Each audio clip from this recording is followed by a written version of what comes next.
So now, Cancel the accounting. let me just show you real quick, because we got a We're gonna test cancel the company, accounting how little- easy it will be Came up as a to do reminder. that. Thank you. Okay? So, Margaret, I'm going to show you real quick just how easy it is to push that over. Okay, So now I have these things set up like that. So let's go ahead and cancel out of here. So let's go to your workflow. Okay, so let me kind of show you where I'm at right now. Go to pay period control. So this is a little training on how do we do this thing each week? How does it work? Go to the grid. Basically what you're going to do is, we had one open from December and it was messing around with Margaret's union setup that had a 1/1/2018 effective date. So we entered last week's payroll that started on the 8th and ended on the 14th. So in business, step one, you must say, I have an open pay period. So we'll train you how to do this. If you go to the info tab, the system said, hey, what goes on? When's the beginning? When's the end? 40 hours, 7/1. Payment sequence, this tab right here. The system now could only create the first check in that pay period. It would not be able to make a second check, a missed time check, or a bonus check or anything. To do that, just go in there and do 2. Pay sequence 2 means the same employee could have a second check for the same period entity. And just call it sequence 2, okay? And You want me to? yeah, just type that in there, because then when you do that and we go to the next step, you're like, I put in sequence 2. Now, if you didn't tell the system any difference, if you do a makeup check, do you want to have the same? If I came in and I was so mad, you messed up and left off that 5 hours of overtime, and it was my beer money for the week, and I needed that money. So the second check, you gave me my first check, didn't include the 5 hours overtime. I came in Friday, I had steam coming out of my ears. You say, okay, Don, I'll get you your beer money. If you check override direct deposit, guess what I would get on my second check? A machine check. If I leave that check, I would get a direct deposit, and I'd have to go to the bank to withdraw my money. No, but you want it now, so you want it. So that's what that little checkbox does. It overrides my direct deposit selection if I have one for anybody in a second sequence check. Okay? So hit save. Just want to make you know that, hey, normally 1 is your first paycheck. That's your normal paycheck. That's where you'll get all of everybody's. You may not even need a second. How often do you do a second check for anybody in a pay period? Not me very often. Okay. You guys would be, the field would be the more. Yeah. So that's where you got to remember to do that. so this batch, this pay period right now is still open. Mhm. If we were to have processed all the payroll, posted it all, whatever else, that would become closed. If we needed to issue another check within the same On pay Friday. period ending, I'd have to reopen it, put a second sequence, hit save, and decide Okay. whether I wanted to override the direct deposit or Okay. not. Was that done? Then I can create a second check for anybody who I missed on the first run of the normal check run. Okay? Active frequency codes, capital W. You'll put that every week, because remember all those things you're setting up? Weekly, weekly, weekly? So is If this you- default though? No, you gotta put it Yeah, in okay, there. every week. Just put in capital W. Because otherwise, all those things you're setting up that are weekly, you'd process and be like, hey, Don, none of my weekly things are coming out. I'd be like, hey, let's go and look for the capital W in there. You'd be like, oops. You hit save, we reprocess. You're like, now it sees my employee setup where I put frequency W on everything. That's why it must exist here. so this right now is set up with payroll group 1, which is field payroll. Yes. So if she uses this one, the only people she's going to be able to view to select for time card entry are pay group 1, which are all the field guys. So we right now, of course, have 2 separate batches. So she needs to create a batch for payroll group 2 for the admin in order to go out there and select all those. So Because all the time we would enter into this pay period our field employees, because on the employee setup, everybody is either a 1 or a 2. 1 are her field employees, 2 are her office salary people. So you will have 2 parallel payroll processing each week. Her doing the field, you doing your salary and office people. 2 means office salary, 1 means field payroll. So yes, so go to the grid. So to knock this out, so you have one for testing, just type in Well, and it's type in 2. Now, type in 14. Here's a nice trick. Love it. Okay. Might as well does that It too. knows it's January, knows If it's it's within- 2018. You could type in 1/14/2018. So within the month, it will do, Within the month and the year, it kind of knows. Where it's tricky is when you get to the first few days of the next month, it wants to pop into the next month. You're like, no, I'm finishing the last month, you know? right. Yeah. So now it's not a multi-month. We'll get into this in a second. I'll explain what goes on, but enter. Now, do me a favor. I don't know if she has this. Backspace for just a sec. Hit F3. Now, what you're going to want to do in here is see the system overrides. There's a little tab called System Overrides. Type, if she tries to put in her little down arrow, let's put in fixed value and 40 and hit apply. Basically, and say, okay, type in 40 right there. The next time anybody goes in there, how many hours are in a standard week? 40, that's all it's doing. It's just in that. Now hit F3 one more time. You guys are weekly, go to system overrides, type fixed value. 7 is my value because it wants to know how many days in a week. Apply, okay, 7. F3 one more time. System overrides. How many weeks in a pay period? Fixed value, 1. So what I'm doing is I'm fixing it so you're going to have to do this each time and put in 1 there. Going forward, it's going to do that. Okay, hit save. So what we've done is pay group 2. It says, hey, you didn't have any frequency codes, and if you process, you're not going to get them W things. Okay, so hit close, go to the active frequency codes, put in capital W here, because that has to be done on every one. Hit the pay sequence. For office executive, everyone can get their normal check. Only once in a blue moon would you probably be having to do a second check. Field does a little more often. So she'd add her second sequence to the field group. Okay? Hit back to the info tab. This is looking sweet. Now, I haven't explained this in depth, but this is a nice feature right here. This feature right here you'll want to test before we go live, because this will do your accruals for you. It's going to automatically accrue to the general ledger and to the job cost and to service properly for work performed, for instance. I get towards the end of January, and of course we understand in payroll that the check date controls all my balance sheet accounts. The check date will control my cash, all of my liabilities based upon check date. But a lot of times, maybe your pay period runs 7 days in the prior month. So everything would be expensed in January, but the check date would be February. Yeah. Because your check date is Friday, isn't it? Which is going to be like 5 days after the pay period ends. So if that's the case, the system would expense everything in the proper month and then credit in the proper month your balance sheets. Since your trial balance has to be in balance by month, there's a setup for a payroll accrual account, and it'll hit that due to, due from automatically. Which we don't do that right now. And it's a So nice it's a feature. matter of whether or not setting up. Because you don't have to do anything, it'll automatically do it. So the date when the work performed on your job cost reports and in the general ledger will get the expense. Yeah.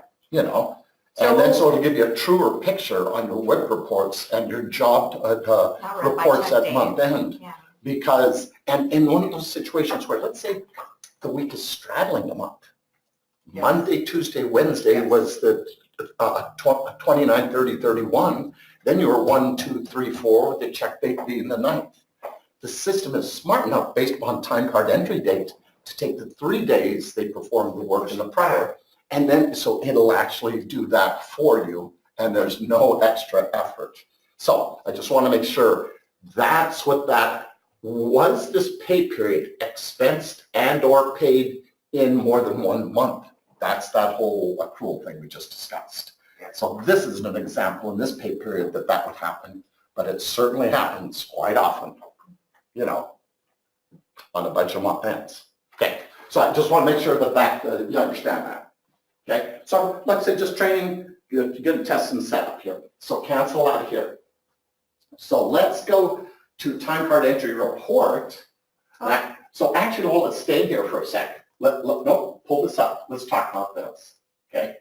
Now, I'm in pay group 2. If you go to pay sequence and hit F4 and do a lookup, how come there's only one pay sequence in there? That's what we said. That's what we said, cancel out here. Change that pay group to 1. This is your field payroll. Go into pay sequence, hit F4. This is the one we stuck the second sequence for Don's beer money for the field employees for this one, okay? So that pay period controls in step 1 is huge because it controls everything that goes on after that, okay? I changed it back to 2. Okay, let's go ahead and cancel out here for just a sec. And let's go to time card entry reports. Let's go, just put in 14 where it says pay period entry. Pull that up for just a sec, because there's a little preview I want you to see. It's kind of hidden right there. Thank you.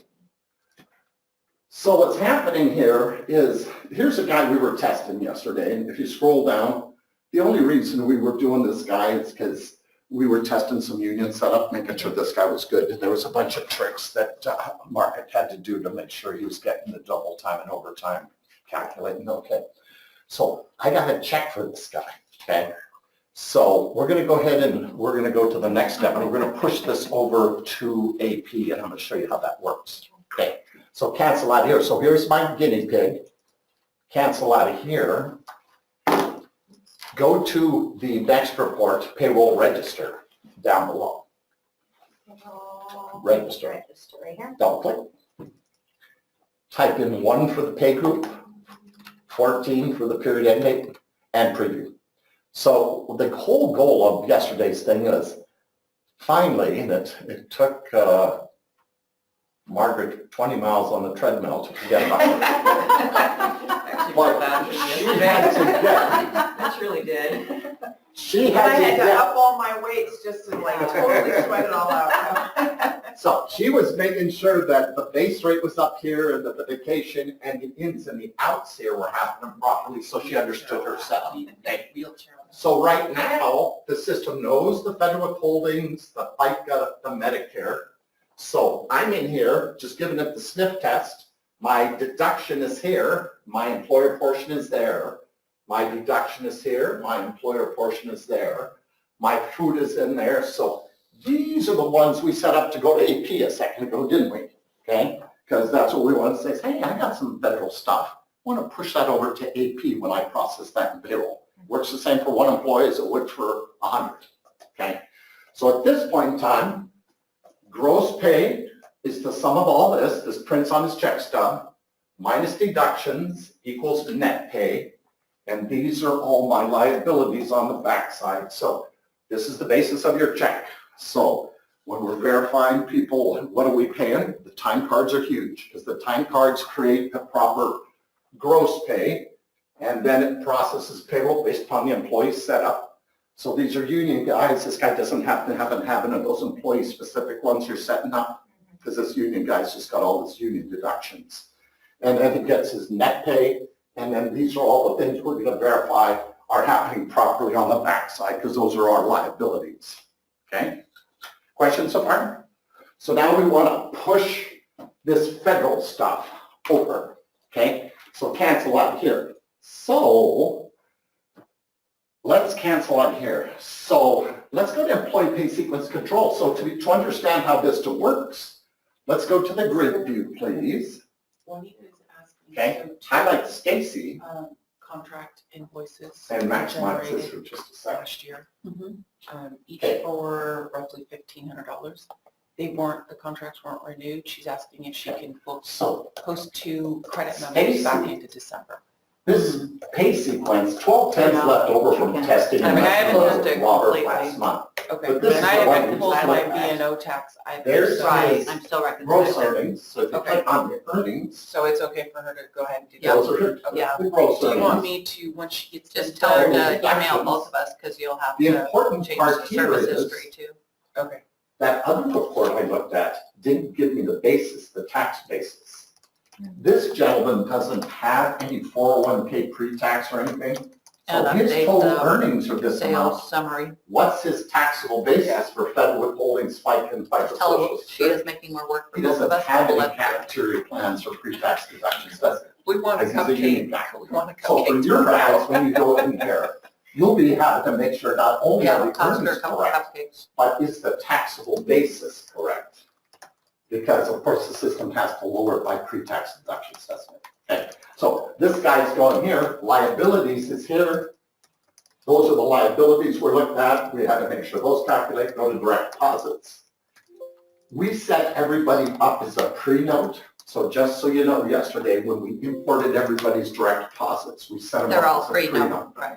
So go ahead and continue, say yes. So what happens is if we go back to the grid view, it thinks, since Stacy's pre-noted, that he's gonna get a check this time because the bank hasn't validated that the pre-note, we didn't make him an active direct deposit guy. So right now, we gotta print Stacy a check to be able to go to the next step and send this stuff to AP. So I'm kind of taking you through the normal steps you would go through for any employee, whether it's 1 at a time, 10 at a time, or 100 at a time. Same workflow, okay?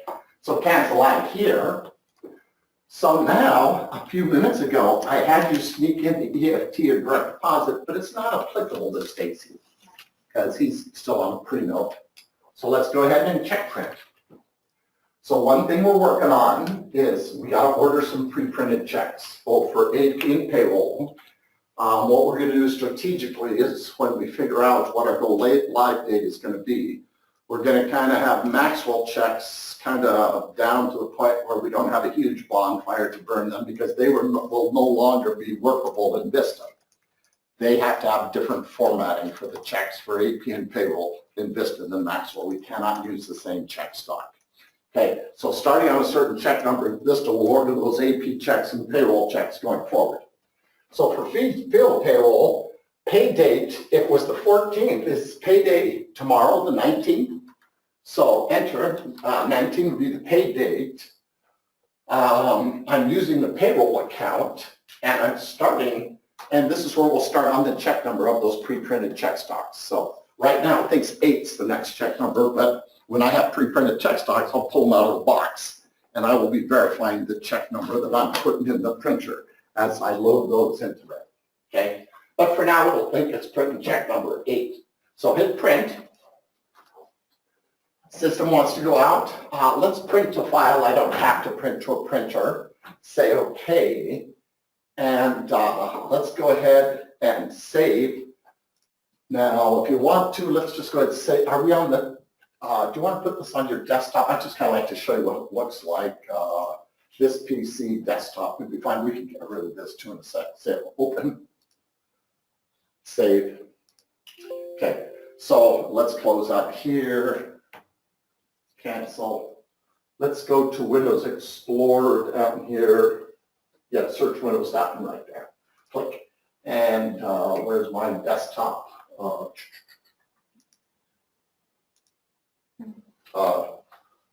Let's go to desktop.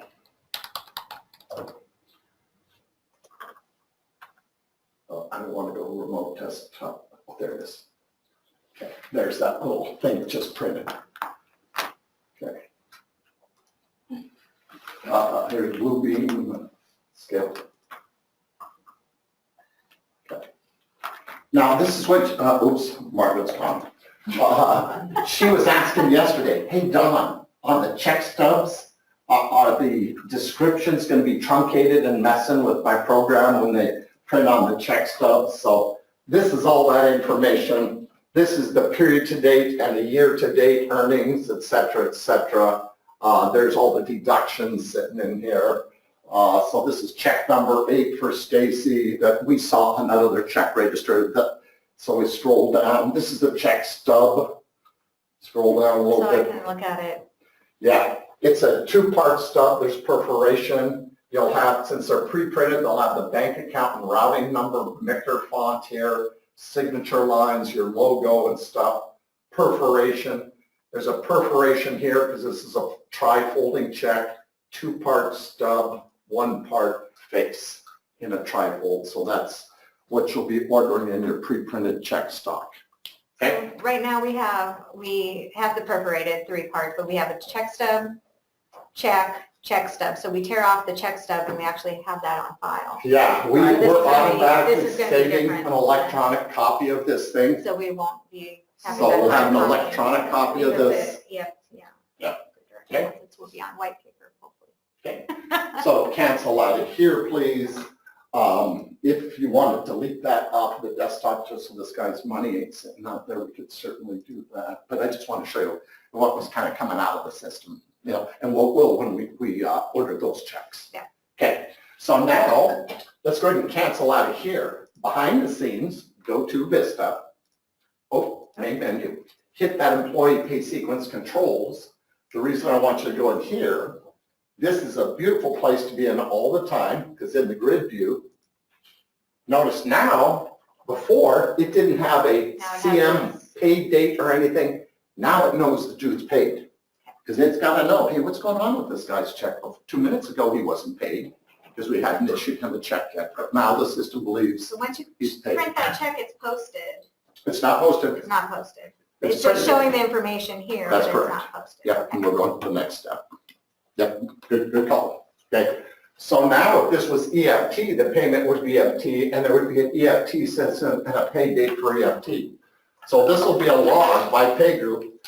You guys got 60 office and salary employees and 100 field employees. You'll be able to see them right here. If they ain't got it, they ain't here, they didn't get paid. You know, this is your employee pay sequence detail that you're going to use to make sure everybody got a paycheck. Okay? So cancel out of here. Now, the next thing is normally, so we'd be doing EFTs, but we don't have any. Let's run the ledger update. And enter, and check the general ledger. So on this one, I didn't job cost this guy, but hit validate. We're gonna probably have an issue, hit close, because now we gotta make sure, hit preview. We're gonna be, we're missing an account for liability type 26 in this, okay? So, you know, What liability type is that? 26. So in payroll, department 0410. Now, what happened is we didn't point this guy to a job. We didn't mess around. Remember Stacy? We just threw him in with some time. Oh, So when we threw him with time, we didn't job cost him. We didn't kind of worry about coding him to a job in a phase. We hit him as an overhead person. Since we hit him just as overhead, not to a job, which probably wasn't a great thing, it thinks it's got to use a payroll department. And on the payroll department, on the liability tab, he has a liability that is grouped into liability type 26. And the system is telling you, there's a mapping problem. So we'll be able to vet this as we go through all the JC departments and stuff so that when we go live, all of our GL mapping is bulletproof. Because right now, it's missing one account. It's hitting a whole bunch of other stuff. But in the PR department 0410, and it tells you exactly where it is you're missing your account. what's that? Stacy Jerome, so it was I don't 04. think we set up a 10 for any of them. Well, we set it up as a suspense, and the reason we did it is we made a hard, So we fast capped rule it. that all field people have to be job costed. And then Yeah. yesterday in our monkeying around of the testing of the double time overtime union setup, we just didn't job cost the dude. Okay, so let's go But do the it. low fours will have to hit either cost of sales or the burden series. They're not going to hit G&A. Yeah. So, but there is a. So let's go do that. Let's go beginning 10 to see how I troubleshoot this thing. So we're in a test system. Don, what do I do now? I messed up. I should have job costed him. I should have. Okay, let's go back to PR We time. haven't created all our dummy jobs yet. Okay, so but let's see You what, could put them on a job maybe. that's what I'm gonna do. I'm gonna go through that whole thing. I'm gonna verify what All right, would so we saw happen. an error. Okay. So now we can go back and adjust. So our now I error. gotta say, where was my error? If the error was just, now, I've already printed a check. Right. Okay, so the nice thing is, if I go to time card entry and don't change anything that affected his gross pay, I'm still You're okay. separate. But I can't affect his gross pay because guess what? That guy's already at the pub with my check, trying to cash it and get his beer and peanuts. Okay? So now let's go to time card entry. Okay, how do you fix a time card that was already posted and you said, oops, I need to fix it? This is a global concept in Vista. In the same pay group, in the same pay period, say okay. Pull that up. Now, if I miss time, I would just enter it here, but go to File, Add Time Card. What this is saying is, and this is true in all Vista applications, if I post an AP invoice and update it and post it and say, oops, give me that back.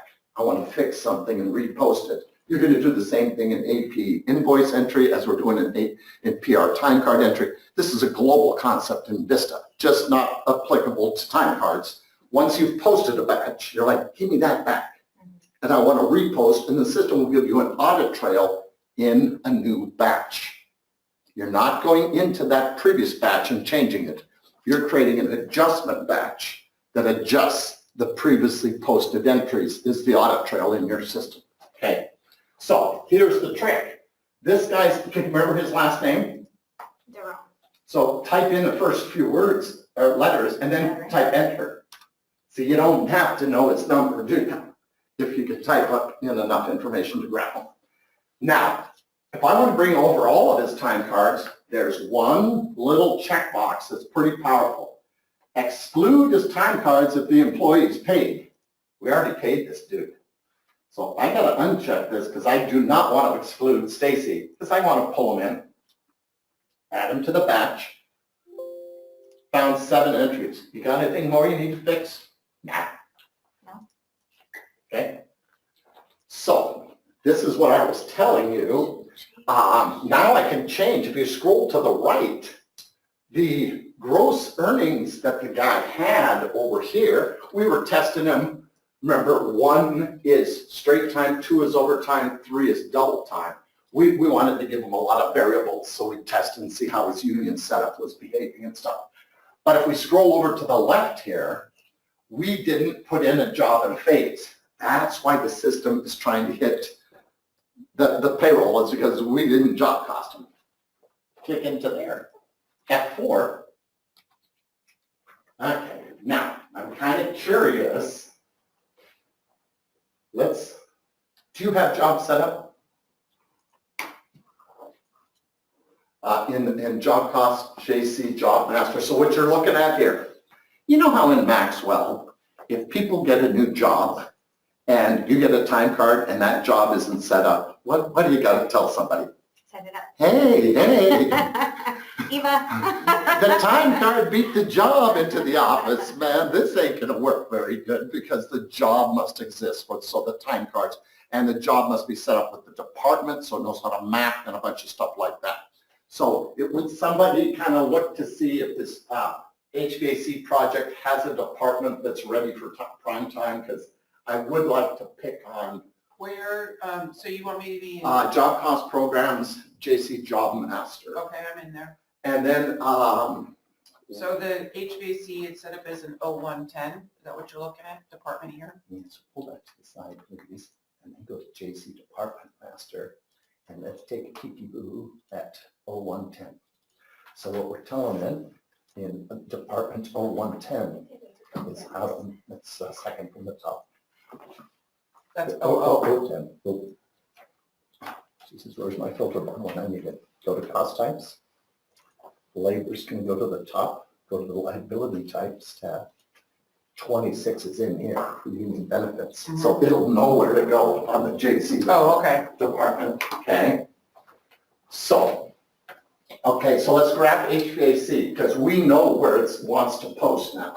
So once she, oh, you just looked at it? You didn't I have just to looked to see if adjust it it? was Because I was set thinking up. if she made any changes, would you have to refresh here? No, or- no, that's good. And hit F4, so the phase, so the time card, remember down in Maxwell, they have to put in a cost code. Our phase is a cost code. So you gotta go job and what part of the job are they working on? So our terminology is phase for that. Okay. And so, what should we put this guy to? Doesn't really matter, but, Plumbing of Just, some you sort? can just use a plumbing, field management. okay. So let's go down to the next line. Now it's say, hey, Don, you know, you've already paid this guy, and you're in a time card entry messing with stuff. You better be careful. Okay. I'll help Eric to be careful, okay? So notice I didn't change anything about the pay rates or the pay. Does that make sense? So let's just go do that for every one of those. Let's go Z, yeah, you can type it in if you want to. Does it have to be lower and up? That is case sensitive. And then can you start typing in and then, or you have to do Enter. the whole thing? One more Is zero. there a period after that? Enter. You don't have to put it in. Okay. Now you can put in 12-1-10. You don't have to. Do you have another dash? No, system will format it. Okay, Got it. and then go down below. It's going to yell at you again. I know for all these ones. And so let's just go ahead and fix all those, and they could be good. Okay. Now, can you help me do one more thing while she's fixing that, Margaret? In the PR department master, please. So even though I'm not going to use it, it needs to be there. PR department master. And 0410 is the It's there. field.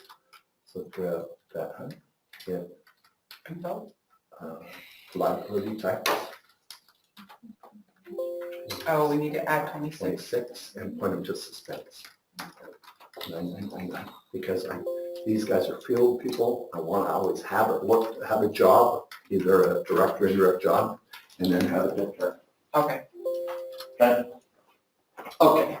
So now, the only reason I did this is to show you how the JC department that's on the job setup is going to drive the general ledger. For those of you that are out here that are thinking, hey, how do these departments work? You're about ready to see it. Because before, there was no JC department coming into play because we didn't job cost. Now, her department 0110 is coming into play. So now that we would change these entries, I must post these entries. File, process batch, validate. Now, if you hit preview, you're going to see here that on this report, if you go to the bottom, it says old, new. I didn't change any hours or amounts. I just reallocated them. So same thing, somebody comes in and, oops, I coded somebody to the wrong job or the wrong stuff, and it's within that pay period.